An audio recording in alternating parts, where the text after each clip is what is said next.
Well, we've picked up the dogs and we're heading home. Our last major chore concluding our vacation.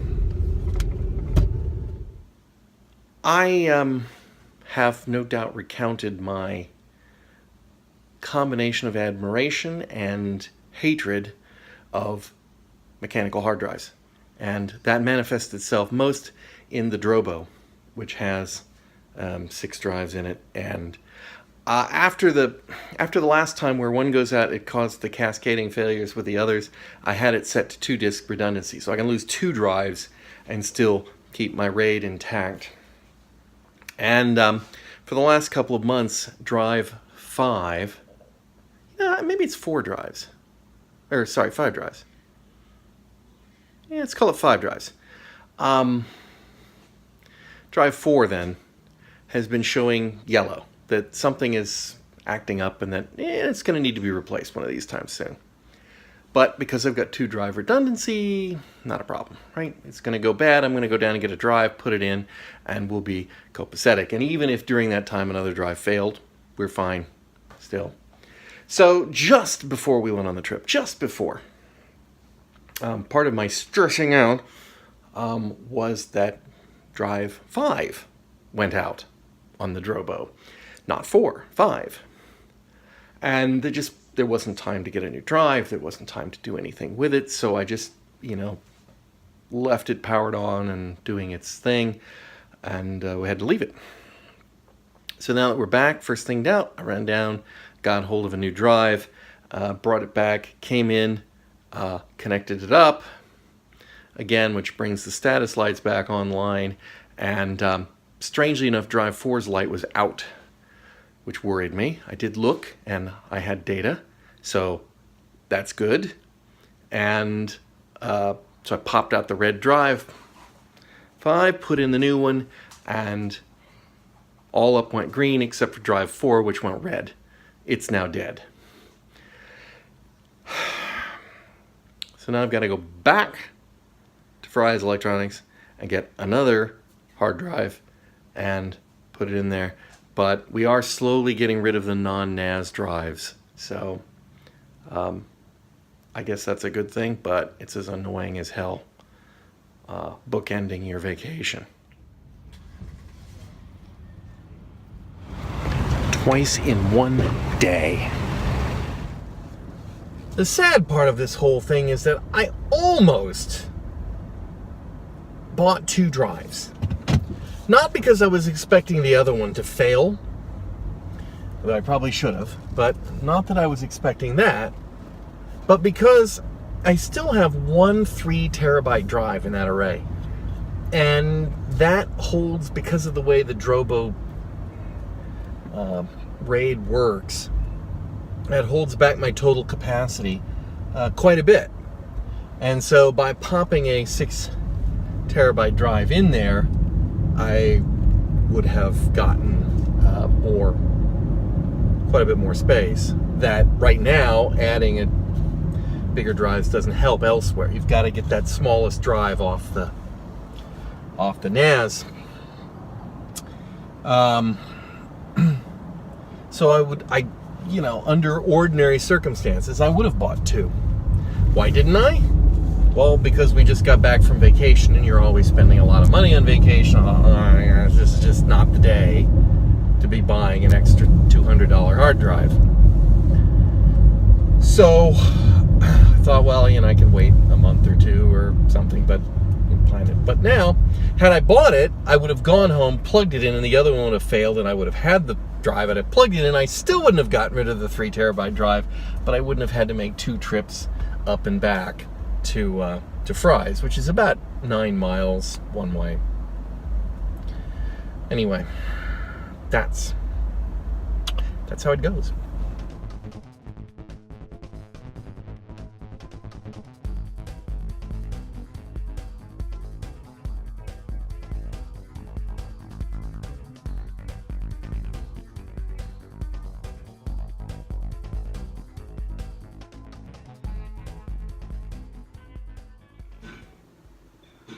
Let's consider this episode to be an epilogue to our trip to Puerto Peñasco.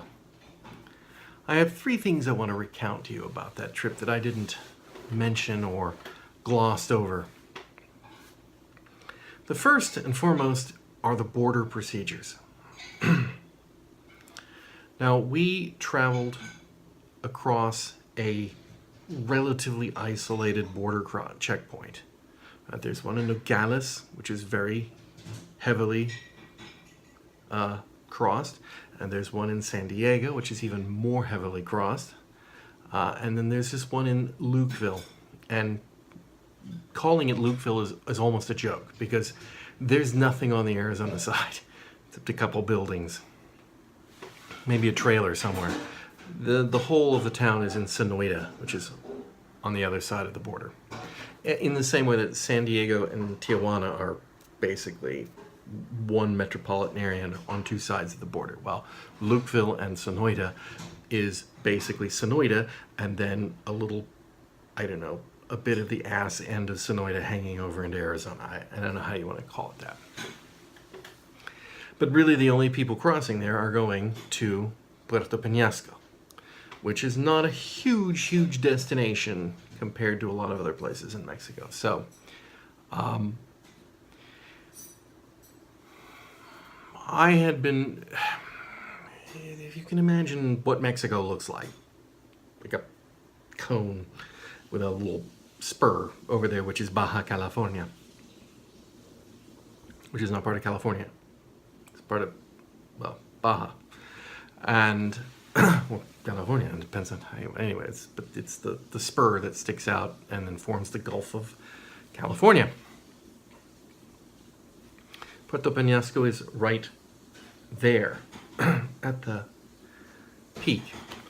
There is nothing around it. Not for a long way, either way.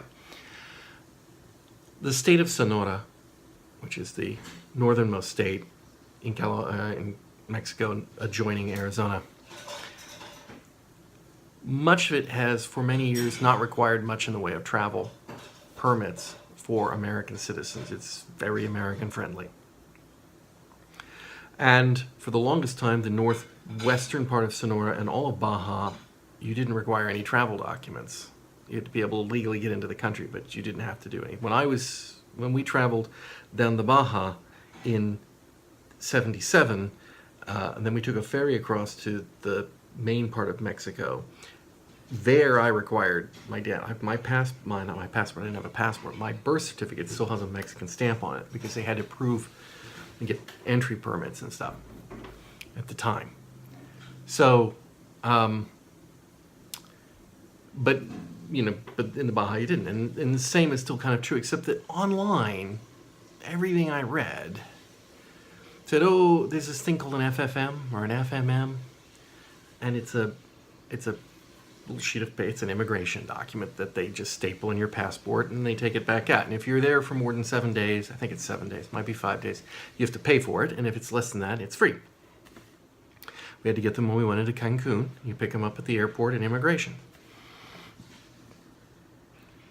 Everything I read, because of Trump and because of border tensions and illegal immigration, the borders have been getting less friendly. And everything I read said that now you need an FFM, whichever it is, even to go into the Baja and to go into northern Sonora. But that you can just get them at the immigration window as you drive across the border. So we were kind of prepared for that. But, then there were places that were like, yeah, but it's better just to get it in advance because you can apply for it online and pay for it and get the thing. We didn't do it. We didn't have time to do it. I was still confused because half the websites say you don't have to do it, half the websites say you do have to do it, and part of the stress, part of my stress in going on vacation, just terrible. And when we get to the border, 40 minutes, cars lined up. 40 minutes. When we get to the border, we have our U.S. passports in hand. You come up to the Mexican, there's no American exit immigrations. It's just customs on the Mexican side. You drive up, They look in the window, and they waved us on. They didn't even look at our passports. They just, on you go. There is no immigration window. There's no place to put. The next thing up is an OXXO Mart, which is their version of 7-Eleven. That's it. No forms, no stamps, no evidence that we're in the country legally, illegally, anything else. I mean, just there you go. Couple of the cars, they were searching, and the search went like this. They'd pull up, they'd go, point to the boot, they'd open it, they'd look, plunk, and that'd be it. 5-10 seconds tops. And then on you go. I don't know why it took so long. It wasn't that there was that many cars, and it took no time at all. So I was a little freaked out that if somewhere along the line we got in trouble, we would have no documentation to show that we entered the country. I trust eventually the American government would get you out, but so that had me a little on the concern side. Another thing you always hear is like, do not break any traffic, and this is true. Don't break any traffic laws, because their system of justice is exactly the opposite of ours. You are guilty, and they put you in jail, and then you have to prove your innocence, and you will end up in a Mexican jail, or you have to bribe the cops. It's a way of life.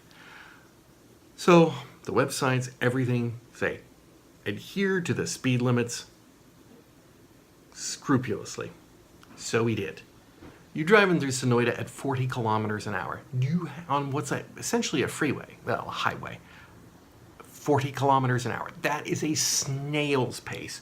And all the cars, all the Arizona cars, all the Texas cars, all the Mexican cars are just zooming past you like you're an idiot. And you get out on the highway, and eventually you get up to 90 clicks. And even then, passing us like mad. And there are signs all over the place that say, this is a hassle-free motor travel zone for USA vehicles, which to me kind of implies you can do what you want. They're going to leave you alone. It's like, we know you're here to spend money. Please feel free to speed on your way to your destination to spend money. But we didn't. And we clearly got there slower than we could have based on every other car that was there. So that's one. Now coming back, immigration to the United States took an hour, and that part, you get up to the guy, and we did hand him our passports. He opened the first one. He didn't even bother to look at the other three. He said, did you buy any stuff in Mexico? And we said, just like a couple of serapis. And he goes, okay, how many in the car? 4. You all U.S. citizens? Yes. And on we went. Handed us our passports. Said, have a nice. Oh, he said, where are you headed? Go Phoenix.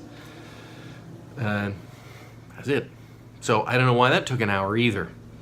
But that was immigrations through Lukeville. I understand it is nothing like that in Tijuana, San Diego, or Nogales. I guess it's Nogales on both sides of the border in Arizona. So that was immigration. Little thoughts on the Peñasco del Sol Hotel. I think it's the first. In about 1995, the Mexican government decided to turn Rocky Point into a tourist area, and they started funding investment in resorts, and that's why they have those there in the middle of nowhere. The Peñasco del Sol dedication is 1995, I believe, so that makes it, and it is on the prime location. It's clearly the first. And it's very nice. Don't get me wrong, it's very nice. But there's those two things. The one was, you can't bring your own food, which is apparently a relatively new thing. Because we're the biggest employer. This is actually a sign-up. It says, we're the biggest employer, and we're very proud of that, and we want to provide our people, and so you can't bring outside food, which doesn't jive. And of course, we had a kitchenette. So if we can't bring outside food, and you can't buy food there to cook, so what's the point? And every time I bring a Dr. Pepper back, because we walk out and we go to the OXXO Mart, which are everywhere, and buy Dr. Peppers or bottles of water or whatnot. And I'd feel guilty bringing it back in the hotel because you don't get into the hotel unobserved. There are always attendants at the front door watching you, saying hello to you, keeping an eye on you. And they can't possibly not know that we're bringing stuff in. But I feel guilty every time, and I don't like feeling guilty. So that was the one of 2 strikes against the hotel, but not a big one, but just something to be aware of. And then the other one was we paid in advance to get the lowest rate. We paid in full in advance before we ever got there, right? And if we had canceled, we'd have been out. When you get there, first thing they do is you check in and they need a deposit. So you have to pay them more money. We got it back, but we had to pay them more money, even though we had paid in full. And then they go, do you want credit for the hotel? We're like, what do you mean? I said, well, if, for example, if you want to order room service or you want to charge it to your room in the restaurant or the store or the little shop there that they had, you'd need credit for the hotel. Well, they go, well, sure, because that's the way all hotels work, right? They charge you for that. So, oh, well, you have to put money down. It's like, we have to put money down to have credit? Yes, a deposit on the credit. Like, okay, how much do you want to put? He goes, so how much do you want to put down? Like, $100? Like, well, it's a minimum of 80 per day. Okay, that's not a deposit. That's putting money on account. And we didn't do it. So, and that stopped me from buying stuff at the restaurant at the hotel too. It did. So, point 2. Other than that, beautiful place. Loved it. Really, really enjoyed it. Wasn't a terrible price, especially considering we bought it 2 days before we arrived. And then the final thing is just an observation. The drinking age in the United States is 21. The drinking age in Mexico is 18. This is why it is so popular with American students in college, because a lot of them are less than 21. And although this isn't a popular time of year, there were young people there enjoying the alcohol. And one morning we were sitting at Max's, which is the restaurant across the place where we had the Chateaubriand. And Max's is famous for their Bloody Marys for breakfast. And pretty much everyone there was having a Bloody Mary for breakfast, except for me. I was having a Coke, and Chuan was having water. Maybe she was having a Diet Coke. I don't remember, and it doesn't really matter, but we were having no, she was having juice. Jugo de naranja. And couple came in, they put him at the table next to us. There's a little gap between the tables, a couple.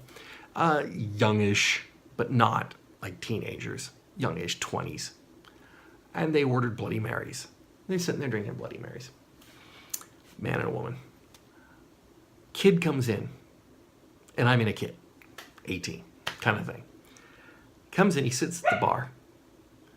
The owner comes out to him, and he says, do you want a coffee this morning, or do you want a Bloody Mary?